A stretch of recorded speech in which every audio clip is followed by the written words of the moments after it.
हम लोग श्रीमद् भागवतम के तीसरे स्कंद के 16वें अध्याय के 16 और 17 हो सका तो 17 भी पढ़ेंगे आज। हम लोगों ने 15 में पढ़ा था, ते योग मायारब्ध पारमेष्ट महोदयम प्रोचुः प्रांजलयो विप्रहा प्रहृष्ट शुभितत्वचः। ते वे यानी कि विचार कुमार जिन भगवान का योग माया के द्वारा आरब्ध अर्थात विस्तारित परम मेष्ठ्य मतलब परम ऐश्वर्य का महा उत्कर्ष था, उन ब्राह्मणों ने उन भगवान से हाथ जोड़कर कहा। और वो ब्राह्मण कैसे थे? प्रकृष्ट रूप से हृष्ट थे, क्योंकि वह विचार करके समझ गए थे कि भगवान उनसे प्रसन्न ही हैं, उनकी निंदा नहीं कर रहे हैं, और उनकी त्वचा रोमांचित हो गई थी। तो अब प्रश्न होगा, स्वाभाविक सी बात है, प्रश्न होगी क्या बोले, तो उस पर यहाँ पे कह रहे हैं, मेरे पीछे बोलिए। ऋषय उचुः न वयम भगवन, इसको सीधा कीजिए इस तरफ, न वयम भगवन विद्मस् तव देव चिकीर्षितम्। न वयं भगवन् विद्मस्तव देव चिकीर्षितम्। कृतो मेऽनुग्रहश्चेति यद् अध्यक्षः प्रभाषसे। कृतो मे अनुग्रहश्चेति यद् अध्यक्षः प्रभाषसे। ऋषय उचुः न वयं भगवन् विद्मस्तव देव चिकीर्षितम्। न वयं भगवन् विद्मस्तव देव चिकीर्षितम्। कृतो मेऽनुग्रहश्चेति यद् अध्यक्षः प्रभाषसे। कृतो मे अनुग्रहश्चेति यद् अध्यक्षः प्रभाषसे। बोलिए। ऋषय उचुः न वयं भगवन् विद्मस्तव देव चिकीर्षितम्। न वयं भगवन् विद्मस्तव देव चिकीर्षितम्। कृतो मे अनुग्रहश्चेति यद् अध्यक्षः प्रभाषसे। कृतो मेऽनुग्रहश्चेति यद् अध्यक्षः प्रभाषसे। ऋषियों ने कहा, हे भगवान, हम यह नहीं जान पा रहे कि आप हमारे लिए क्या करना चाहते हैं, क्योंकि आप सबों के परम शासक होते हुए भी हमारे पक्ष में बोल रहे हैं, मानो हमने आपके साथ कोई अच्छाई की हो। ऋषय उचु, ऋषियों ने कहा, हे भगवान मतलब हे भगवान अध्यक्ष, आप तो संपूर्ण जगत के स्वामी हैं। कृतो में अनुग्रहश्चेति यत् प्रभाषसे। कृता में अनुग्रह, मुझ पर अनुग्रह किया है, इति इस प्रकार, यत् प्रभाषसे जो आप बोल रहे हैं। फिर भी आप जो ये कह रहे हैं कि आप लोगों ने मुझ पर कृपा की है, हे देव, हे प्रभु, तव चिकीर्षितम, आपके अभिप्राय को वयम न विद्मः, हम लोग नहीं समझ पा रहे हैं। श्लोक स्पष्ट है। ऋषि उचु, ऋषियों ने कहा, न वयम भगवान विद्मस्, हे भगवान हम नहीं समझ पा रहे हैं। क्या नहीं समझ पा रहे हैं? तब देव चिकीर्षितम, हे देव आपके अभिप्राय को नहीं समझ पा रहे हैं। ऐसा क्या मैंने कह दिया? तो कह रहे हैं, कृतो में अनुग्रहश्चेति यद अध्यक्ष प्रभाषसे, जो आपने अध्यक्ष होते हुए भी, सबका शासक होते हुए भी ये कहा है कि आपने मुझ पर कृपा की है, मतलब 4 कुमारों ने मुझ पर, भगवान पर कृपा करी है। ये बात हमको, इसका अभी ये समझ तो आ रहा है कि आप क्या बोल रहे हैं, लेकिन इसका चिकित्सा किस अभिप्राय से बोल रहे हैं ये समझ में नहीं आ रहा है। आप शासक हो, आप कल्याण करने वाले हो, आप सबके पालन करता हो, तो आप अनुग्रह तो आप करते हैं, हम लोग आप पर अनुग्रह कैसे कर सकते हैं? और उस पर भी हाँ ठीक है, तो हम आपके ऊपर अनुग्रह कैसे कर सकते? बात हमको समझ में नहीं आ रही। श्रीधरी सनकादि महर्षियों ने कहा, प्रभु आप संपूर्ण जगत के स्वामी हैं, फिर भी आप यह जो कह रहे हैं कि तद्ध्यात्म कृतम मन्ये, उसको अर्थात इन दोनों के द्वारा किए गए अपराध को मैं अपना अपराध मानता हूं। आपका अपराध कैसे हो गया? लेकिन मैं मान रहा हूं। तथा तद अनुग्रह अर्थात आप लोगों ने हमारे ऊपर कृपा की है। इस तरह की जो बातें आप कह रहे हैं, इन बातों का क्या अभिप्राय है, इस बात को हम लोग नहीं जान पा रहे। स्पष्ट है, सारा दर्शनी। इस प्रकार वे मुनिगण तत्व को जानने के बाद भी, क्या तत्व को जाने? कि भगवान हमसे हमारी निंदा नहीं कर रहे हैं, हमें डांट नहीं रहे, हमसे प्रसन्न है, ये समझ गए। फिर भी श्री भगवान के अभिप्राय को उनके श्रीमुख से सुनने की इच्छा से पुनः प्रश्न रूप न वयम आदि कहते हैं, अर्थात हम ये समझ नहीं पा रहे हैं कि आपका अभिप्राय क्या है। देखिए, हम लोगों ने सुना था कि वो समझ नहीं पाए थे कि अभिप्राय क्या है, फिर विचार करते गए तो भगवान के महाउत्कर्ष को देख करके समझ गए कि हमारा अभिनंदन ही कर रहे हैं, निंदा नहीं कर रहे हैं। तो फिर अभिप्राय पूछने का क्या मतलब है? अभिप्राय भगवान का ये था कि ब्राह्मणों को संतुष्ट कर रहे हैं। तो कह रहे हैं कि यद्यपि वह अपने से समझ गए थे, फिर भी दृढ़ता के लिए और भगवान से सुनने के लिए कि भगवान किस इच्छा से बोल रहे हैं, रीएश्योरेंस, यस, रीअफर्मेशन के लिए फिर भगवान से पूछ रहे हैं कि हम आपके अभिप्राय को नहीं समझ पा रहे हैं, कृपया बताइए। समझ में आ गया? चिकीर्षतम अर्थात आप हम पर अनुग्रह करना चाहते हैं अथवा दंडित करना चाहते हैं। क्या करना चाहते हैं ये बताइए। फिर से रिपीट हो रहा है कि वो समझ गए थे कि हमको दंड नहीं देना चाहते हैं, लेकिन फिर भी वह पूछ रहे हैं ताकि भगवान के श्रीमुख से स्वयं सुन सकें। वैलिडेशन, हाँ। तथा यद अध्यक्ष अर्थात क्योंकि आप अध्यक्ष अर्थात सर्वेश्वर होकर हमारे प्रति भी विचार कर रहे हैं, जैसा कि जब आपने कहा मेरे प्रति आपने कृपा करी, मतलब भगवान ने कहा कि 4 कुमारों ने उनके पर कृपा करी, ऐसा वचन कहना अत्यंत असंभव प्रतीत होता है। तो आप काहे कहे? अतः ऐसा लगता है कि आप हमें दंडित करने की इच्छा से पहले उपहास कर रहे हैं, अथवा ब्राह्मणत्व के सम्मान हेतु अर्थात ब्राह्मणों के हितैषी होने के कारण धर्म की संस्थापना के लिए वास्तव में हमारी स्तुति कर रहे हैं। तो दोनों बात हो सकती है कि हो सकता है पहले वो स्तुति कर रहे हो, लेकिन पहले उपहास कर रहे हो और फिर दंड देंगे, और या फिर वाकई सम्मान कर रहे हैं, हम समझ नहीं पा रहे हैं। इस प्रकार हम आपके मन के वास्तविक अभिप्राय को जानने में असमर्थ हैं। अतः हम अज्ञ लोग आपसे निवेदन करते हैं कि कृपया हमें अपना अभिमत स्पष्ट रूप से बताएं, यह यहाँ ध्वनित हो रहा है, इसका मतलब क्या है? यद्यपि 4 कुमारों ने ये नहीं कहा कि वे मूर्ख हैं, लेकिन जब वो कह रहे हैं कि हमको नहीं समझ में आ रहा है, तो अब देखिए, समानता कोई बात किसी को कही जाए और वो ना समझ पाए तो उसे क्या कहेंगे? मूर्ख कहेंगे। क्या यार तुम समझ नहीं रही सी बात? तो उसकी एटलीस्ट उस बात को समझने में मूर्खता ही प्रदर्शित होगी, क्योंकि वो समझ नहीं पा रहा इस बात को। तो इसलिए कह रहे हैं ध्वनित है। वह यह नहीं कह रहे कि हम मूर्ख हैं, लेकिन वो इससे ये ध्वनित हो रहा है कि वह कह रहे हैं, मानो वह कह रहे हैं कि हम मूर्ख हैं मानो, और हमको नहीं समझ में आ रही आपकी बात। क्रम संदर्भ। अब बहुत ही जबरदस्त बातें हैं। इन दोनों वैकुंठ सेवकों द्वारा ब्राह्मणों की अवहेलना होना संभव नहीं है, ठीक? और हम ब्रह्मनिष्ठ लोगों में भी सामान्यतः क्रोध नहीं उत्पन्न होता है, विशेषतः वे जो यहां भगवान की भक्ति के कारण पार्षदों के मध्य आए हुए हैं। ये मैं पहले भी प्रवचनों में इंगित कर चुका था, और मुझे प्रसन्नता है कि श्री राजीव गोस्वामी जी की टीका में आपके सामने है। ये 4 कुमार भी समझ रहे हैं कि ये सब कुछ विशेष प्रयोजन से हो रहा है, ये घटनाएं संभव नहीं, ये असंभव घटनाएं हैं। इधर हमारे एक दुखी भक्त हैं क्या, जो कह रहे थे कि कोई भी वैकुंठ में जाकर अपराध करते दिख नहीं रहे हैं, एटलीस्ट नहीं दिख रहे हैं। तो एटलीस्ट वो बाद में सुनेंगे तो समझ में आएगा उनको। तो उनको बड़ी दिक्कत थी कि अरे ये क्या है, वैकुंठ में कोई भी जाएगा भगवान के पार्षदों को शाप दे देगा। देखिए, बात समझना होगा कि वैकुंठ में अपराध बनता ही नहीं है। अपराध हम तभी करेंगे, हाँ हूँ तो कहाँ हूँ, तो वैकुंठ में अपराध तब बनेगा जब आपके हृदय में अहंकार होगा।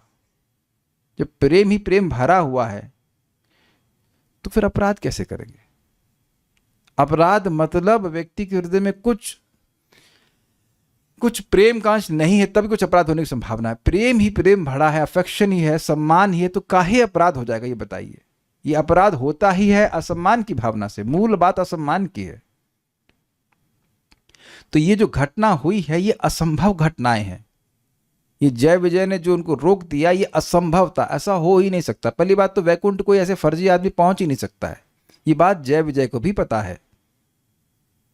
Does that make sense? और जो मैंने फिर रिपीट करूंगा, जो व्यक्ति भौतिक जगत में कभी क्रोधित नहीं हुआ, इस जगत में क्रोधित होने के कितने सारे कारण होते हैं। तो जब कोई व्यक्ति भौतिक जगत में कभी क्रोधित ही नहीं हुआ, वो वैकुंठ में जाकर क्रोधित कैसे हो सकता है? आप बताओ।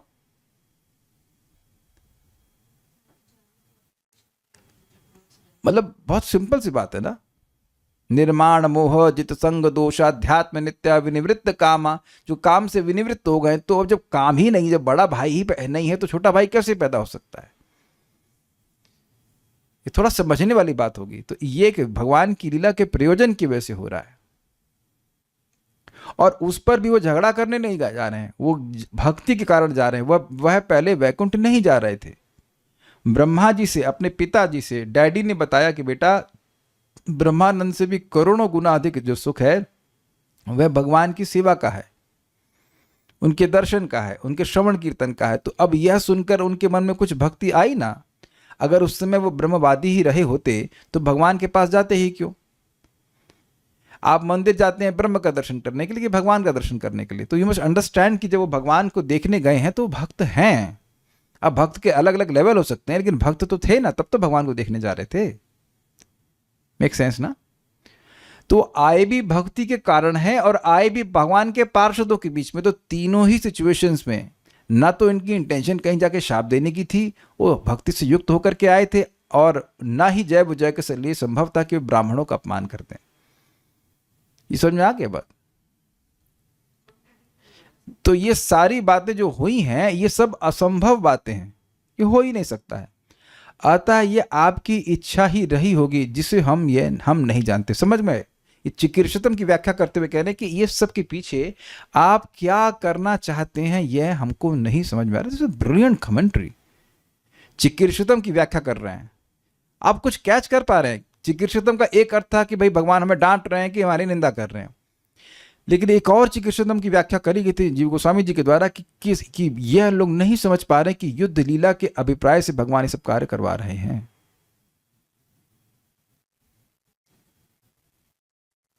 एक चिकीर्षतम का अर्थ जो अभी हमने सारा दर्शन में सुना है और जो श्रीधर स्वामी की टीका में सुना है, वो क्या सुना है?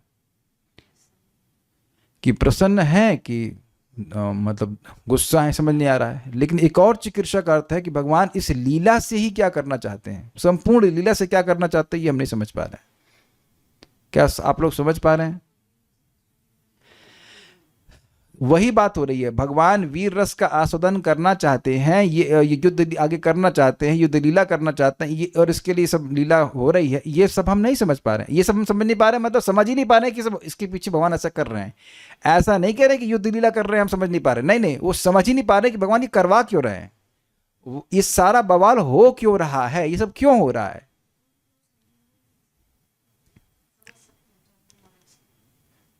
क्या प्रश्न है? हमें सुनाई नहीं पड़ता। अगर माइक पे नहीं बोलेंगे तो कुछ नहीं सुनाई नहीं पड़ेगा। यू मस्ट रिमेंबर दैट आप अकेले क्लास नहीं सुन रहे। प्रभु जी, वो समझ कैसे पाएंगे कि भगवान? तो नहीं समझ पाएंगे, यही तो बात है, नहीं समझ पाएंगे।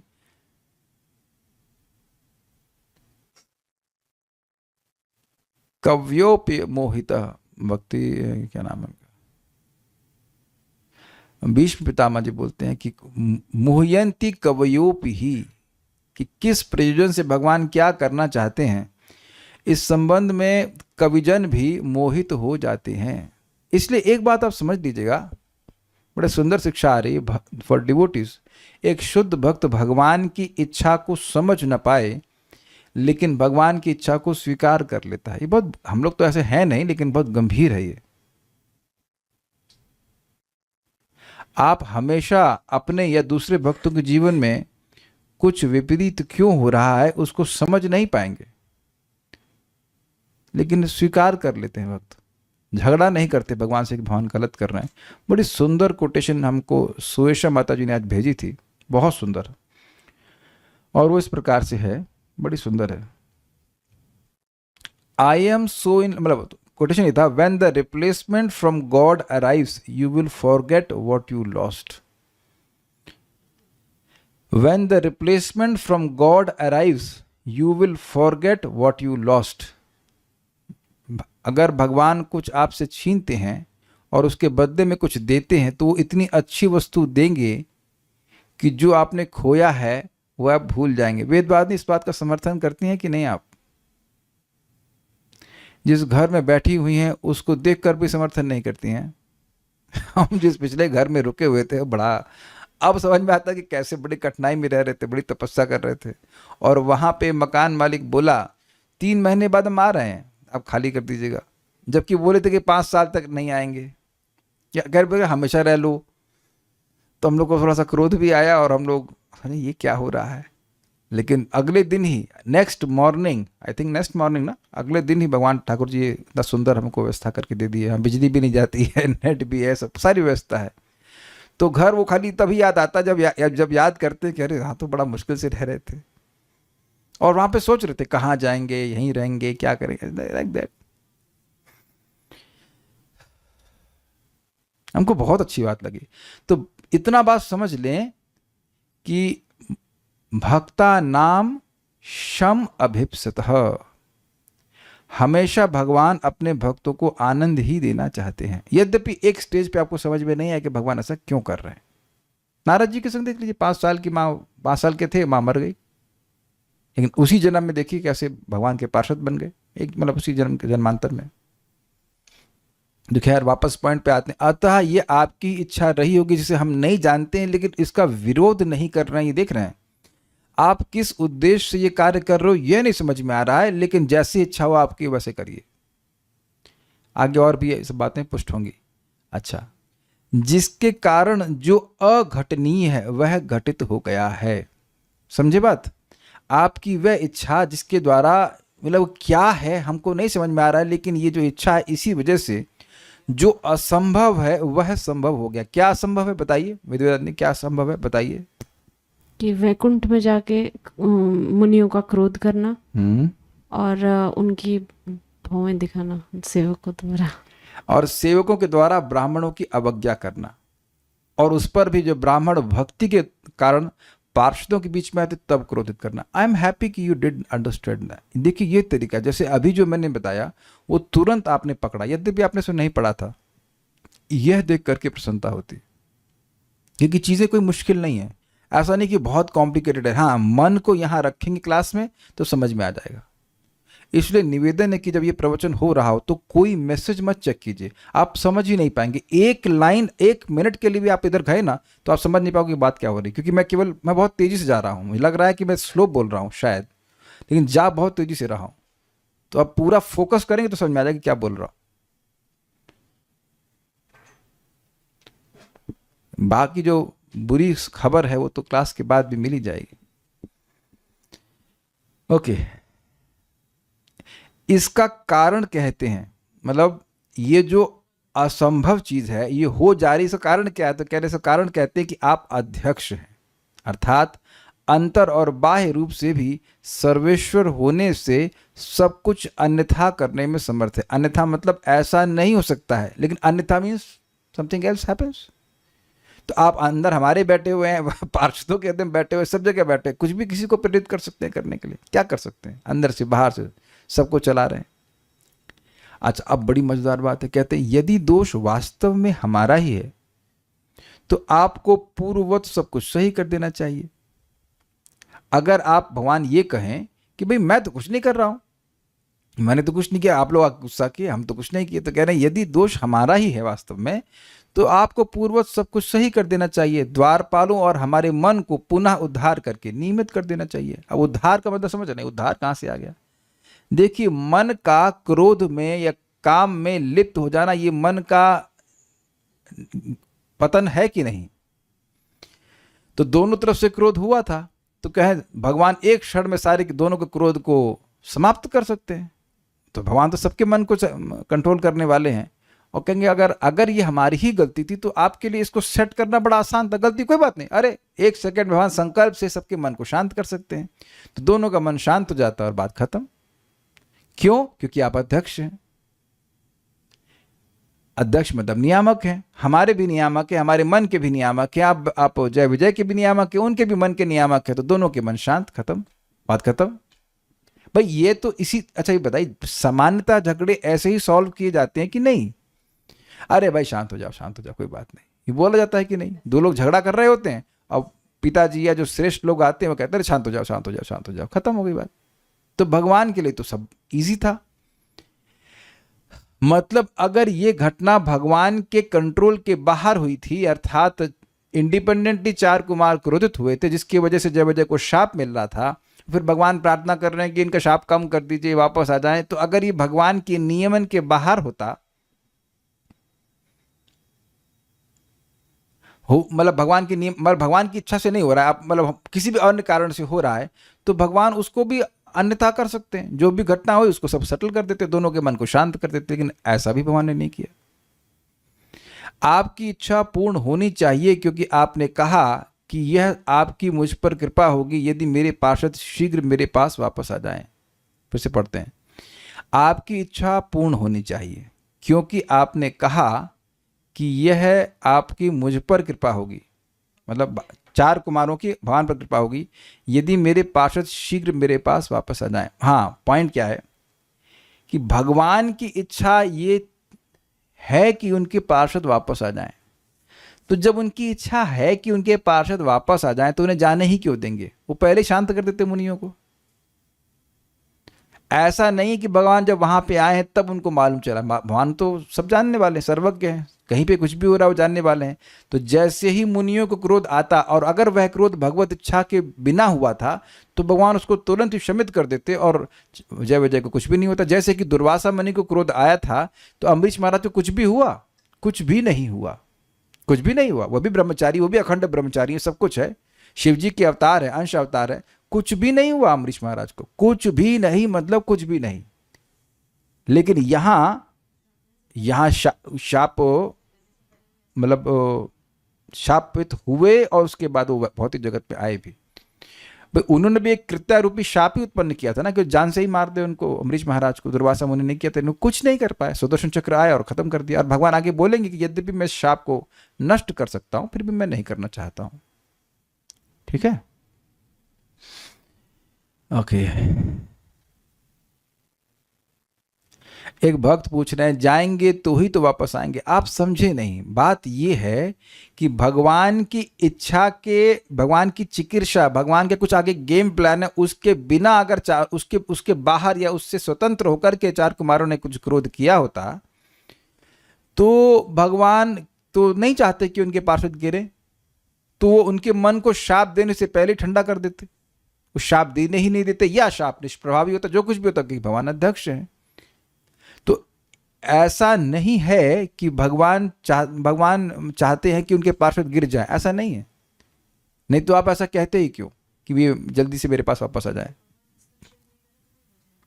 तो भगवान हस्तक्षेप नहीं कर रहे हैं, उसके पीछे कोई वजह है और उस वजह को ये लोग नहीं समझ पा रहे। तात्पर्य, मुनिगण यह जान गए कि पुरुषोत्तम भगवान जो सबों के ऊपर है इस तरह बोल रहे हैं मानो उनसे कोई गलती हो गई हो। अतएव उनके लिए भगवान के शब्दों को समझ पाना कठिन हो रहा था, किंतु वे यह समझ गए कि भगवान ऐसे विनीत स्वर में इसलिए बोल रहे हैं जिससे वे अपना सर्व दयामय अनुग्रह उन्हें दिखा सकें। अब अगला श्लोक देखते हैं। ब्रह्मण्यस्य परम दैवं ब्राह्मणः किल ते प्रभो। ब्रह्मण्यस्य परम दैवं ब्राह्मणः किल ते प्रभो। विप्राणां देवदेवानां भगवान् आत्मदैवतम्। विप्राणां देवदेवानां भगवान् आत्मदैवतम्। ब्रह्मण्यस्य परम दैवं ब्राह्मणः किल ते प्रभो। ब्रह्मण्यस्य परम दैवं ब्राह्मणः किल ते प्रभो। विप्राणां देवदेवानां भगवान् आत्मदैवतम्। विप्राणां देवदेवानां भगवान् आत्मदैवतम्।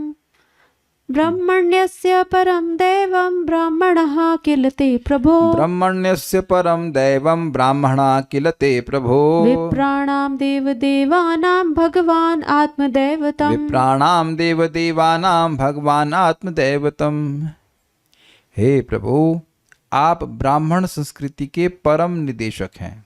ब्राह्मणों को सर्वोच्च पद पर आपके द्वारा माना जाना अन्यों को शिक्षा देने के लिए आपका उदाहरण है। वस्तुतः आप न केवल देवताओं के लिए अपितु ब्राह्मणों के लिए भी परम पूज्य विग्रह हैं। यहाँ मेरे कहना चाहते हैं कि भगवान आप अन्यों के लिए, ब्राह्मणों को सम्मानीय बनाने के लिए ऐसा कहते हो कि ब्राह्मण मेरे परम देव हैं, परम आराध्य हैं। नहीं तो आप ही ब्राह्मणों के परम आराध्य हैं, आप ही उनके परम पूज्य विग्रह हैं, ये कहते हैं। ठीक, ऐसा वास्तविकता नहीं कि ब्राह्मण आपके परम आराध्य हैं। हे प्रभु, ब्राह्मणस्य, आप ब्राह्मणों के परम हितकारी हैं। ब्राह्मणा तथा ब्राह्मण ते परम दैवम, आपके सर्वोच्च आराध्य हैं। यह किला लोक शिक्षा के लिए आपने कहा है। तो किल एक अव्यय पद है। अव्यय का मतलब उसके रूप नहीं चलते हैं, जैसे रामः रामौ रामान ऐसा करके किलौ किला किलह किलौ किलान ऐसे करके नहीं चलता है। किल रिमेन्स किला, मतलब अथ किला। तो किला का प्रयोग होता है क्या के अर्थ में। क्या ब्राह्मण आपके परम देव हैं? क्या उत्तर होगा इसका, बताइए वेदवादिनी। क्या ब्राह्मण आपके परम आराध्य हैं? जिस तरह से मैं पूछ रहा हूं कुछ समझ पा रहे हैं?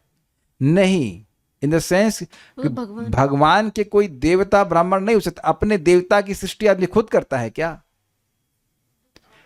अगर मान लीजिए आप शिव जी की पूजा करते थे तो शिव जी के बाप हैं हम लोग, क्या शिव जी की सृष्टि करने वाली है? ये तो लॉजिक नहीं बनता है ना कि जिसकी सृष्टि आप कर रहे हो उसको वो आपका देवता हो गया। कुछ समझ पा रहे हैं बात? तो ये किला शब्द से देखिए, इसको डेरिवेशन समझिए। किल का मतलब लोक शिक्षा नहीं होता है, लेकिन यहां इसका अभिप्राय लोक शिक्षा है। किल का अर्थ होता है क्या। तो प्रश्न उठाया जा रहा है कि क्या ऐसा है कि ब्राह्मण आपके परम देवता हैं? ऐसा नहीं है, लेकिन लोक शिक्षा के लिए आपने ऐसा कहा है। जैसे मैं कहूं कि क्या भगवान को गृहस्थ धर्म पालन करने की जरूरत थी? भगवान जब गृहस्थी स्वीकार किए तो गृहस्थ धर्म का पालन किए। तो मैं प्रश्न करूं तो क्या भगवान को गृहस्थ धर्म या क्षत्रिय धर्म पालन करने की जरूरत थी? उत्तर क्या होगा? नहीं। लेकिन भगवान ने ऐसा किया तो उसका उस प्रश्न से ये डिराइव किया जाए कि भगवान ने इसलिए किया ताकि लोक को शिक्षा मिले। भगवान ने गीता में स्पष्ट कहा है कि मेरे लिए कोई भी कर्तव्य त्रिषु लोकेषु किंचन नाना वाप्तम अवाप्तव्यम त्रिषु लोकेषु कंचना करके श्लोक है भगवद गीता में। भगवान ने बताया है कि तीनों लोकों में मेरे लिए कोई कर्तव्य नहीं है। नामे पार्थस्ति कर्तव्यम त्रिषु लोकेषु किंचना नाना वाप्तम अवाप्तव्यम वर्त एवच कर्मणि। यही श्लोक है कि तीनों लोकों में हे पार्थ मेरे लिए कुछ भी कर्तव्य, कुछ भी करणीय नहीं है। ऐसा कुछ नहीं कि मुझे करके मुझे प्राप्त करना है, फिर भी मैं अपने कर्मों में प्रवृत्त रहता हूं ताकि लोगों के लिए उदाहरण बन सके। क्योंकि यदि यद आचरित श्रेष्ठस्तत्तदेवतरो जनः स यत् प्रमाणम कुरुते लोकस्तत् अनुवर्तित। जैसे श्रेष्ठ लोग करते हैं वैसा ही उसके जो नीचे वाले लोग हैं वो काम करते हैं। तो इसलिए भगवान का यह कहना कि ब्राह्मण उनके परम देवता हैं, ये बात ठीक नहीं है। क्यों? विप्राणाम देव देवानाम भगवान आत्मदैवतम। वास्तविकता यही है कि ब्राह्मणों के और देव देवानाम देवताओं के देव आराध्य ब्रह्मादि देवताओं के लिए। ये समझ पा रहे हैं देव देवानाम का अर्थ? जो देवताओं के देव हैं उनके लिए भगवान आप ही आत्मा और दैवतम अर्थात देवता है। तो ये बात है, ये वास्तविकता है। हम आपके देवता नहीं हो सकते। ब्रह्मण्यस्य परम दैवम, ब्रह्मण्यस्य जो हे भगवान आपके लिए जो ब्राह्मणों के हितकारी हैं उनके लिए ब्राह्मणा परदैवम किल ते प्रभु मतलब आपके लिए प्रभु क्या ब्राह्मण परम देव हैं? नहीं, ऐसा कैसे हो सकता है? आप इसको लोक शिक्षा के लिए करते हो क्योंकि आप ब्राह्मणों के हितकारी हो। भाई भगवान अगर ब्राह्मणों को आदर नहीं करेंगे तो अन्य लोग कैसे करेंगे? आपको समझ में आना चाहिए कि जब वो कह रहे हैं कि मैं ब्राह्मणों की चरण रज को अपने मुकुट के ऊपर धारण करता हूं तो बाकी लोग क्या सोचेंगे? अरे जब भगवान ब्राह्मणों को इतना आदर देते हैं तो हम लोग को देना चाहिए, है कि नहीं? कुछ समझ में आ रहा है बात? पर जब आपने सुना था कि भगवान भक्तों के मुख से अधिक प्रसन्नता से ग्रहण करते हैं तो मन में भाव आया होगा कि कोई भक्त हमारे घर में आएगा तो हम सम्मान से उसे भोजन कराएंगे। तो ये आपको शिक्षा मिल गई कि नहीं मिल गई? लेकिन इसका अर्थ यह नहीं कि भगवान ब्राह्मणों से प्रेम नहीं करते हैं, लेकिन इसका अर्थ यह भी नहीं है कि ब्राह्मण जो है वो भगवान के देवता बन जाते हैं। उनका भाव भगवान का है और भगवान सम्मान से ब्राह्मण को देखते हैं, बहुत कृतज्ञ भी हैं भगवान ब्राह्मणों के प्रति कि ब्राह्मण वैष्णव भगवान का यश गा करके लोगों का उपकार करते, वो सब बात सत्य है। लेकिन स्वरूपतः तो भगवान के देवता ब्राह्मण नहीं हो सकते हैं ना, क्योंकि ब्राह्मणों की सृष्टि भगवान स्वयं करते हैं। क्लियर है? इसी बात को कह रहे हैं विप्राणाम देव देवानाम भगवान आत्मदैवतम। विप्राणाम ब्राह्मणों का और देव देवानाम देवताओं के भी देव जो ब्रह्मा आदि हैं महान देवता उनके भी भगवान हे भगवान आप आत्म अर्थात परमात्मा है और दैवतम अर्थात देवता हैं, उनके उपास्य हैं। तो इसलिए आपका यह कहना कि ब्राह्मण आपके परम देवता हैं, ये बात हमको समझ में नहीं आ रही। अब उल्टा बात क्यों कह रहे हैं? श्रीधरी, किल इस अव्यय पद के द्वारा संसार के जीवों को शिक्षा देने के लिए सूचित परमार्थ का निरूपण सनकादि महर्षियों ने विप्राणाम इत्यादि श्लोक के उत्तरार्ध से किया। उत्तरार्ध मतलब पूर्वार्ध, बाद वाले बात, ठीक है। वास्तविकता यही है कि आप श्री भगवान ही ब्राह्मणों के परम दैवत यानी परम आराध्य हैं। ये दूसरी बात है कि संसार को शिक्षा देने के लिए आप यह मानते हैं कि ब्राह्मण मेरे आराध्य हैं। ब्राह्मण तथा ब्रह्मा आदि देवताओं की आत्मा भी आप हैं और आप परम आराध्य भी हैं। स्पष्ट है। सारार्थ दर्शनी, भगवान के श्रीमुख से निकले वचनों की गूढ़ता का विस्तार पूर्वक वर्णन करते हुए वह यह श्लोक कहते हैं, ब्राह्मणस्य अर्थात ब्राह्मणों के हितकारी होने के कारण, ब्राह्मण्यता अर्थात ब्राह्मण रक्षण के अपने गुण के द्वारा ही ब्राह्मण आपके लिए देवता स्वरूप हैं। क्या मतलब है? क्योंकि आप ब्राह्मणों की रक्षा करने के गुण से सदा युक्त रहते हैं, इसलिए आप ब्राह्मणों का सम्मान करते हो, इसलिए आपके लिए ब्राह्मण देवता स्वरूप हो गए हैं। स्वरूपतः ब्राह्मण आपके लिए देवता स्वरूप नहीं है, लेकिन आपका गुण है कि ब्राह्मणों के अत्यंत सम्मान करते हो, उनकी रक्षा करते हो, उनका सम्मान करते हैं। इस कारण से ब्राह्मण आपके लिए देवता समान हो गए। ये लैंग्वेज समझ में आई? ब्राह्मण्य मतलब ब्राह्मणों के हितकारी। देखिए, जब कोई व्यक्ति मान लो किसी के हित में लगा हुआ, तो वो जो व्यक्ति जिसके हित में वो लगा है, वो निम्न भी क्यों ना हो, लेकिन जब लगातार निरंतर उसके हित में लगा ही हुआ है, तो उसके प्रति समर्पित दिखेगा कि नहीं दिखेगा? जैसे आप कह सकते हैं कि जो कुछ कुछ डॉक्टर होते हैं, वो निस्वार्थ कार्य करते हैं, तो वो कहते हैं या मान लेते हैं कि भाई इनके लिए तो पेशेंट्स ही भगवान है।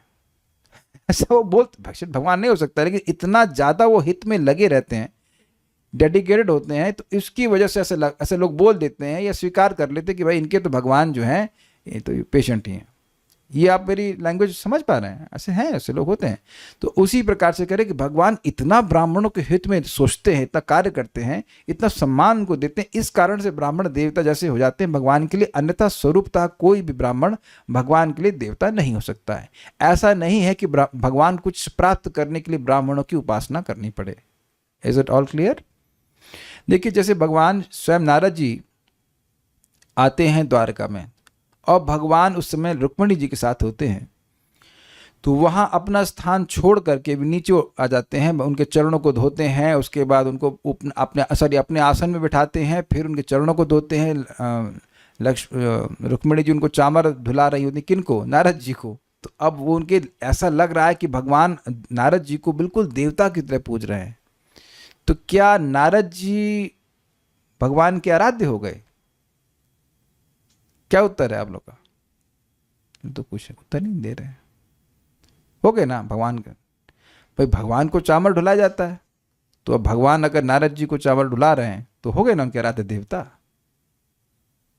तो उत्तर आप समझ में रहे कि वास्तविकता में नहीं है ऐसा, लेकिन भगवान प्रेम के कारण और ये दिखाने के लिए कि सब साधु जन आए, वैष्णव आए, भक्त आए, तो एक गृहस्थ को कैसे आचरण करना चाहिए भगवान ऐसा कर रहे हैं। दोनों बातें, अपने भक्त से प्रेम भी है और आचरण भी सिखा रहे हैं। बल्कि वहाँ भगवान कहते भी, नारद जी आप हमारे पास आए, बताइए हमारा उद्धार कैसे होगा, हम तो गृहस्थी में फंसे हुए हैं, ये है उलाने का ना। तो ये नम्रता से भक्तों से कैसे बर्ताव करना चाहिए, कोई सन्यासी घर में आए तो कैसे बर्ताव करना चाहिए भगवान दिखा रहे हैं। अपनी आचार्य प्रभु जीवर सिखाए। लेकिन वास्तविक देवत्व अर्थात देवता होने का गुण आपका ही है, ब्राह्मणों का नहीं। ऐसा क्यों? मान लो कि भगवान पूछे ऐसा क्यों? क्योंकि आप ही ब्राह्मणों के मूल देवता, गुरु और आत्मतुल्य उपास्य देव है, अर्थात परमात्मा के समान है। परमात्मा के समान के परमात्मा ही है। एक और अर्थ है, उसको यहां समझाया जा रहा है। श्लेष युक्त वचनों से कहा गया है, श्लेष युक्त मतलब सेकेंडरी मीनिंग, कि आत्मा और आराध्य देवता, इसको कहने के द्वारा कहते हैं कि यदि यह कहा जाए तो ब्राह्मण आपके बिना आत्माहीन एवं मृतक समान हो जाते हैं। मतलब ब्राह्मणों के और देवताओं के आत्मा आप ही हो। जो ब्राह्मण विष्णु की उपासना नहीं करता मानो वह मृतक व्यक्ति के समान है, क्योंकि ब्राह्मणों की आत्मा तो आप ही हैं। ये आशा, उनका आशा है कहने का। फिर भी जब आप कहते हैं कि यत सेवया, सप्तम श्लोक में कहा गया था इस अध्याय के कि उनकी सेवा से ही मेरी चरण रज बहुत पवित्र हो रही है, नहीं समझ में आए, तेज गया। देखिए इन्हें कहा कि विप्राणाम देव देवानाम भगवान आत्मदैवतम, ये कहा ना श्लोक में कि ब्राह्मणों के और देवताओं के भी देवताओं के आप ही आत्मा हो और आप ही देवता हो। तो अब जैसे मान लीजिए किसी के शरीर में आत्मा ही चली जाए वहां से, तो वो मृतक हो जाएगा कि नहीं? तो जब भी कह रहे हैं कि ब्राह्मणों की आत्मा आप ही हैं, अर्थात जो ब्राह्मण भगवान विष्णु की आराधना नहीं करता वह मृतक के समान है, क्योंकि उसकी आत्मा ही गायब हो गई, ये अर्थ है। अगर आपको याद हो तो सुबह भी हम लोगों ने एक श्लोक चर्चा किया था जिसमें बोला था कि भगवद भक्तिहीनस्य एक मिनट रुकिए, श्लोक दिखा देता हूं।